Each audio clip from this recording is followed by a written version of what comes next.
Thanks, Jeff. I've been enjoying the first series too. Oh, it's amazing. It's really cool.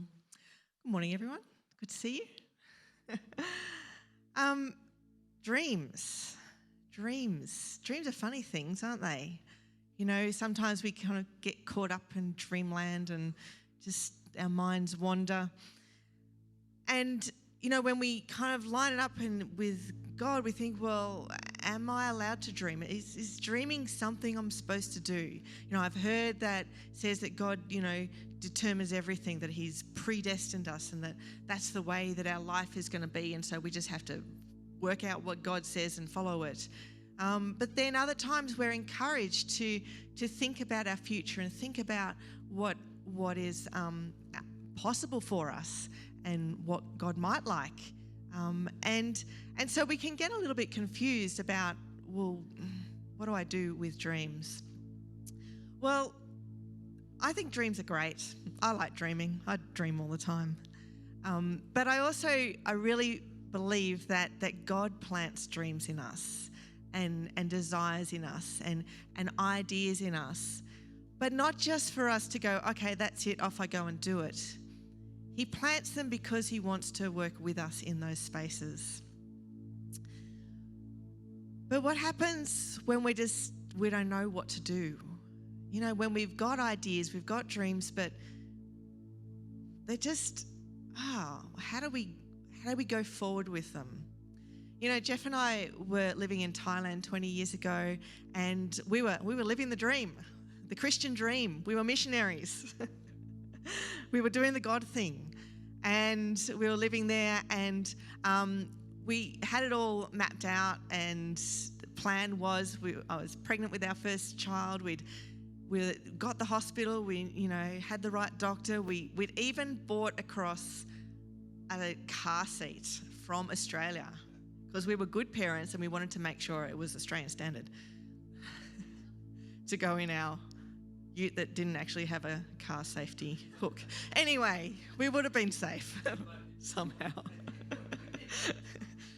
But, you know, we had all these ideas and dreams, and then it just actually came crashing down.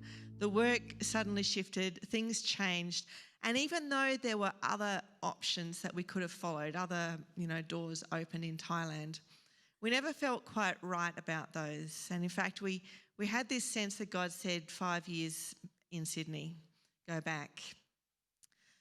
But, you know, there we are, and we just feel like, well, what we thought we were doing, what we thought was the God thing, what we thought was right is suddenly not happening. What do we do now? Can you imagine this? We land back in Sydney. We had no car, so we had to get picked up. We had no house, so we had to go back and live with my parents. We had no job. We had no church because things had changed with our church while we were over there, and suddenly we didn't have one. So things shift. And we had no hospital, which was kind of essential because I was about the same size as Alicia. And so we had all these questions and we didn't know where to go. But we had this verse, which is something that is what we pin our family on. And it, you know, it'd been kind of in our world for a while, and we were reminded again of it. Matthew 6:33. But seek first his kingdom and his righteousness, and all these things will be given to you as well. We really felt like God was saying, you know, seek my kingdom, seek me, and everything else will sort out. But what was that thing? Like we'd been seeking his kingdom, we thought. So what was it now? How do we seek your kingdom, God? So we needed some action to show that we were putting him first in our dreams and in everything. Well, there's a man in the Old Testament called Joseph, and he knew a lot about dreams. He was kind of dealing with the dreams where you sleep and you get a dream. But I really feel like the things that he learnt through his story and his experience are really applicable even to us with our dreams and our hopes for our future and the things that we think about. They're applicable, to our family. They're applicable to our careers. They're applicable to all of those little bits and pieces of life that make up our world. And I really feel like that these things that Joseph learnt are going to help you this morning. It doesn't matter if you're trying to work out, what to do with your life. It doesn't matter if you've got career options or study options or relationships or homes or places to live or just, any part of your future that you might be dreaming about or tentatively thinking about. I really feel like that Joseph has some keys that can help you in that journey, and it doesn't matter what part of the journey you're on. So let's see what he found out. First thing he found out the hard way. It says, be careful. He found out, be careful who you share your dreams with. Now, Joseph, they call him the dreamer in the Bible. His brothers called him the dreamer. And he did. He received a couple of dreams from God, and they were amazing dreams. They were dreams where his family, even his mum and dad, were actually going to bow down to him. But he was only 17, and he was one of the youngest in the family.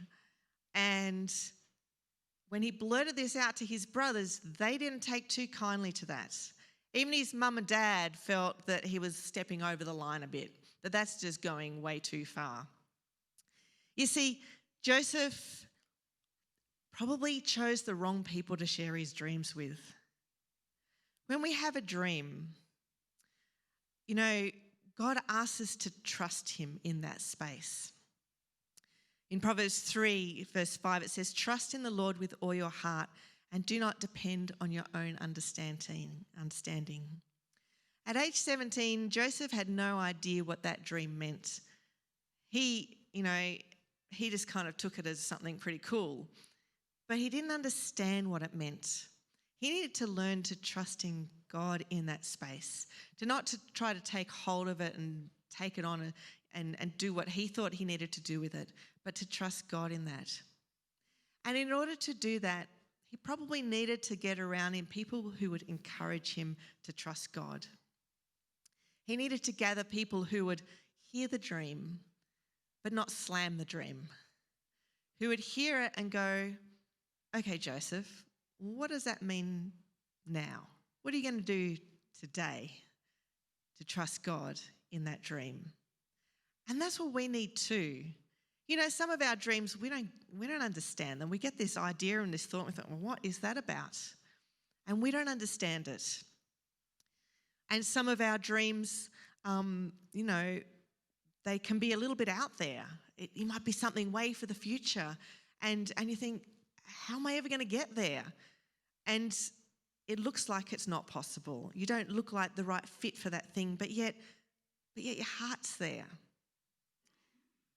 Gather around you people who will show you and walk with you in how to trust God, how to just put one foot in front of the other and just trust God in those spaces.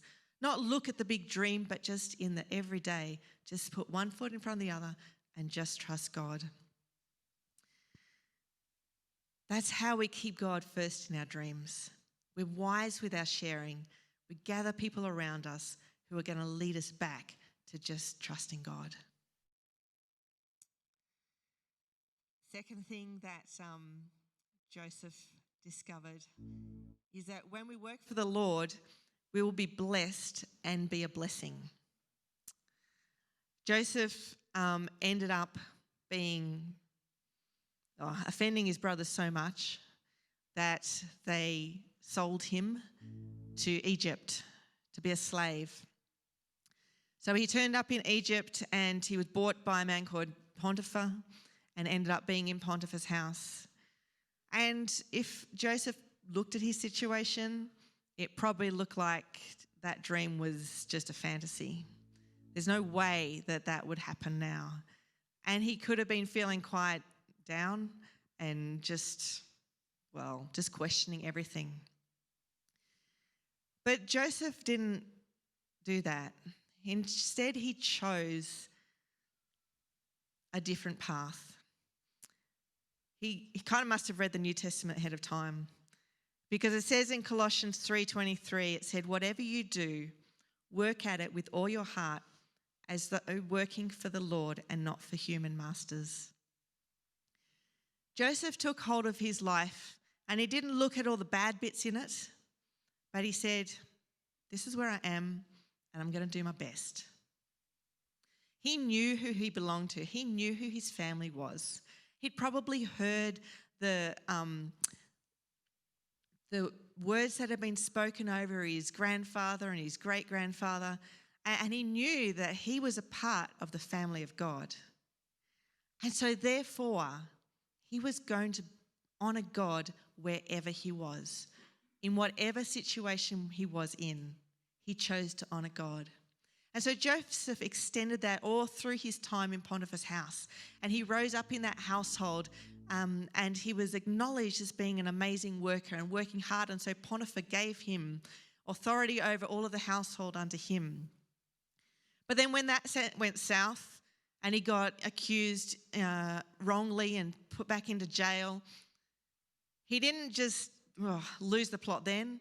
Again, he chose, no, I'm going to do my best in this space as well. And so again, he just put his best into being a prisoner, whatever that looks like. But he rose up through that and became one of the heads of the prisoners that the jailer would trust and gave honour to.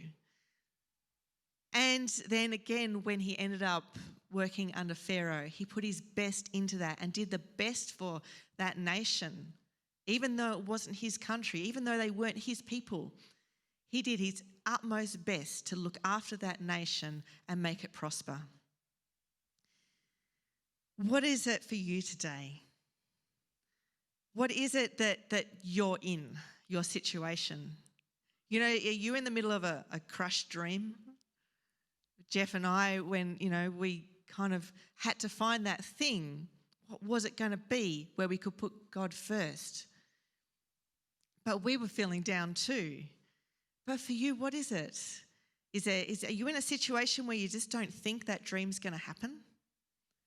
Put your best into it. Do your utmost. Are you in a work situation where it's not where you thought you wanted to be? You had a different job planned. Put your best into it. Rise up and be the most valued worker in that space. Are you in a school situation where you just really prefer not to be? Or are you going somewhere you'd prefer not to go? Put your best into that space. Rise up and be the best student. Be the best person in that space that you can possibly be. That's what Joseph learned. And through that, not only was Joseph blessed, not only did good things happen to him, but he actually became a blessing to other people. Because he worked hard in Potiphar's house, his household flourished. Because he worked hard in the jail, the environment there flourished. Because he worked hard under Pharaoh, that nation flourished. We can be a blessing wherever we are.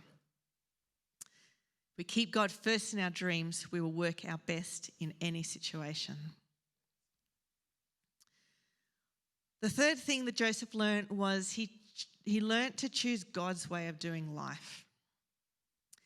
Now, when he was back in Potiphar's house and he rose up and he had this position of power, he could do anything. He could say go and people would go, and come and they'd come. He was in charge, essentially. But he also knew that there were always decisions within that he would have to make, and that he'd have to make them wisely. In Proverbs 3, verse 6, it says, "Seek his will in all you do, and he will show you which path to take." Now, one of those paths that was presented before Joseph was in the form of Potiphar's wife. And she really liked Joseph. She thought he was a very handsome young man, and she really wanted to get to know him a lot closer.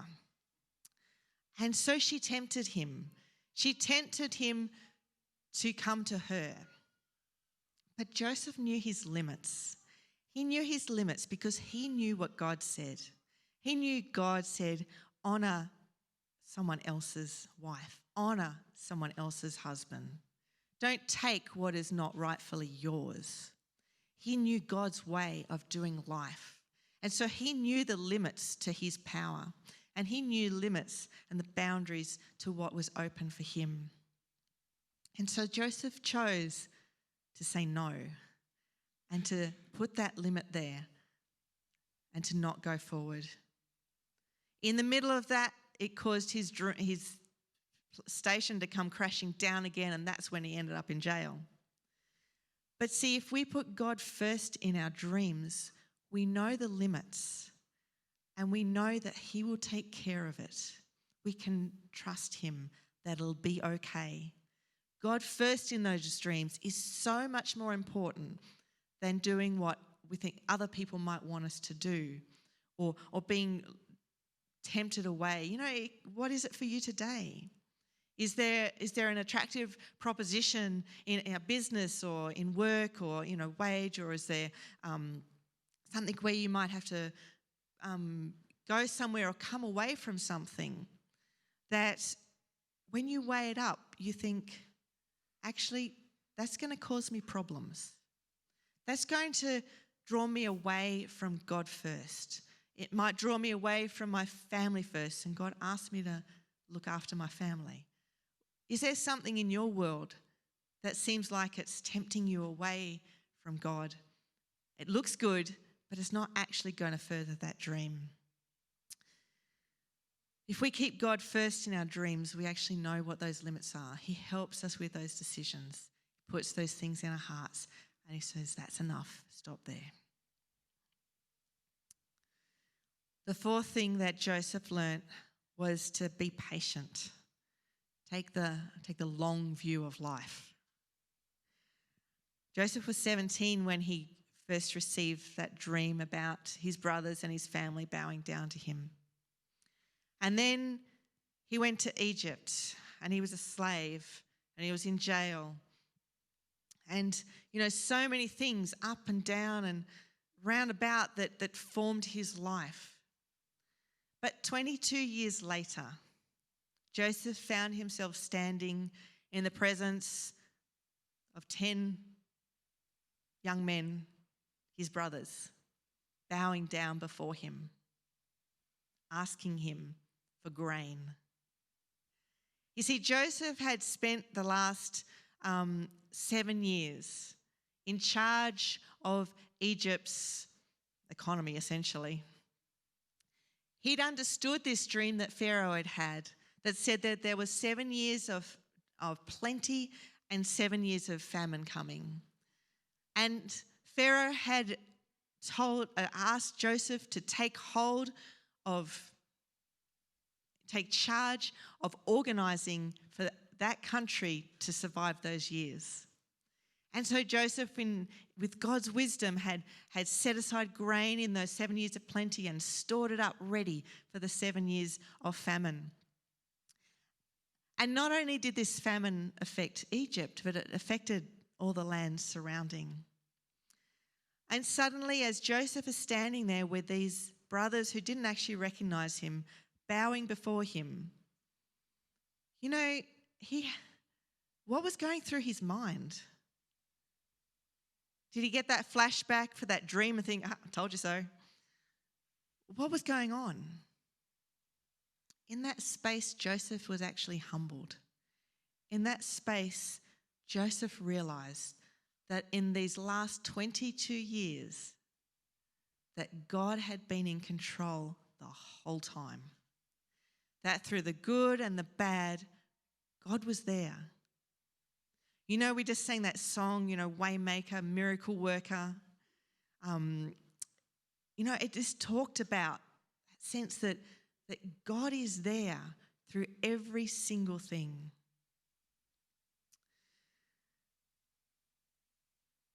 Joseph knew He said it in Genesis 40, verse 8, to someone else who had a dream. Joseph said, interpreting dreams is God's business. You know, understanding our dreams is what God does. Interpreting them, translating them, bringing them to life is God's business. That's what God did with Joseph's dreams. The dream was there, but then, you know, stuff got in the way. Stuff kind of seemed to throw it off course. But all through it, God is keeping weaving what that dream's purpose was.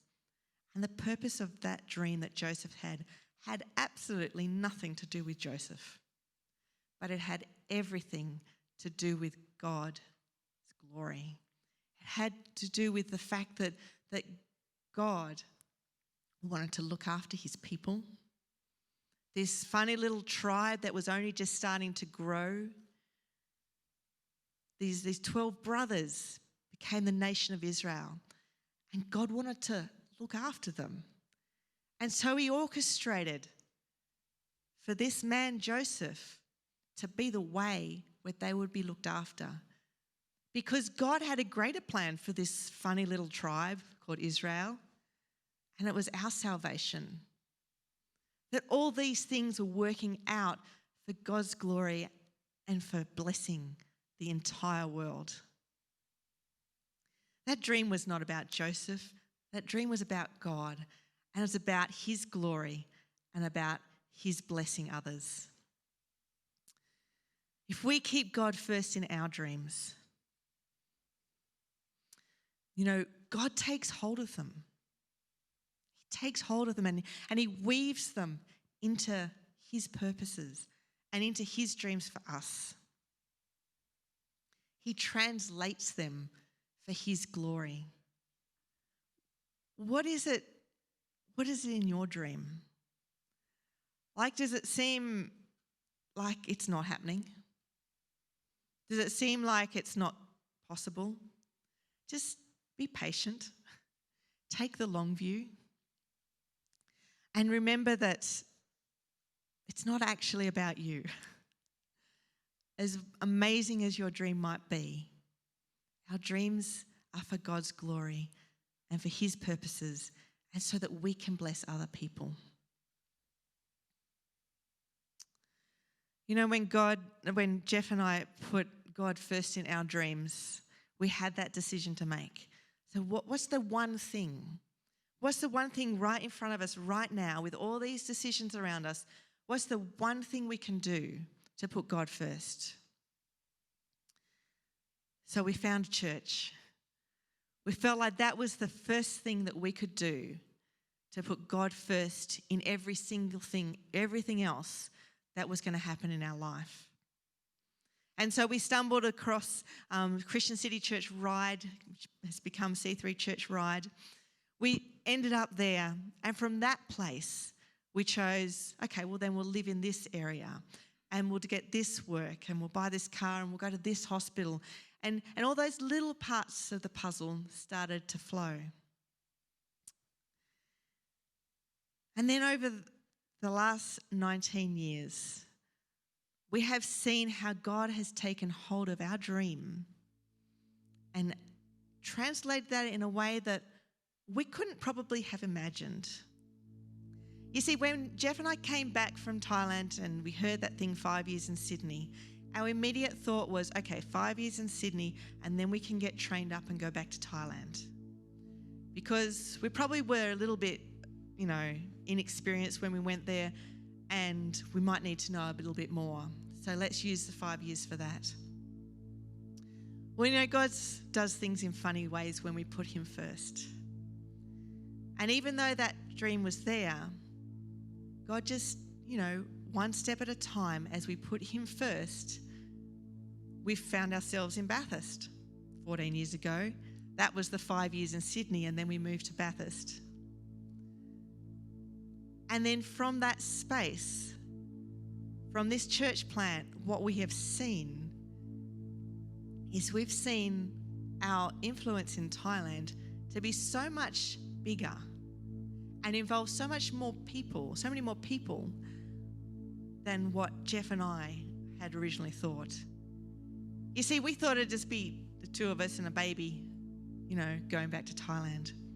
But through this church, we've seen compassion projects, and I don't know how many kids we're sponsored through Compassion in Thailand, but a lot. We've seen new church plants coming out in the tribal areas and the village areas in northern Thailand. We've been part of C3 Church Bangkok and blessing that city and starting to grow that church. Like, how much bigger is that than the dreams that Jeff and I had? God took hold of our dream and he wove it into his.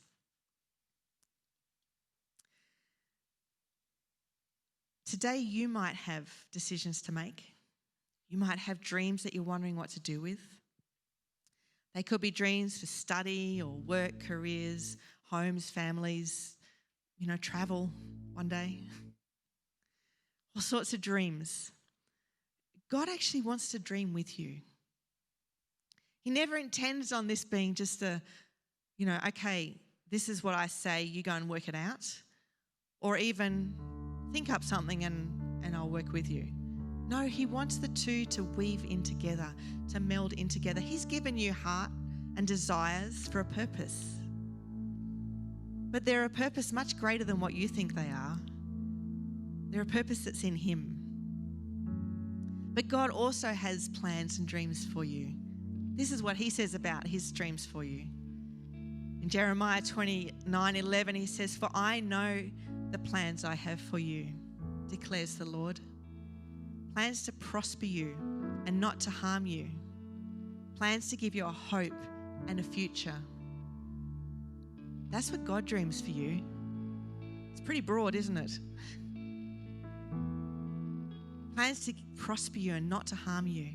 Plans to give you a hope and a future. And within that, he gives you a heart and desires. And he wants to weave the two in together. What is it you need to do today, right now? With that dream that might be sitting there and you don't understand it, or the dream that you think has been crushed, or the dream where you've got two different choices and you don't know which way to take. What is it today? What's the one step you can make? Just the one little thing. It's just today, and it's one step where you can put God first in that decision. Just think about that situation. And if you're not quite sure, just ask him. When we want to put God first, he really likes that. And if we ask him how to do that, he'll answer us. It might just be this little sense in your spirit that you go, yeah, that's the way. Okay, I'm going to do that. But just ask him.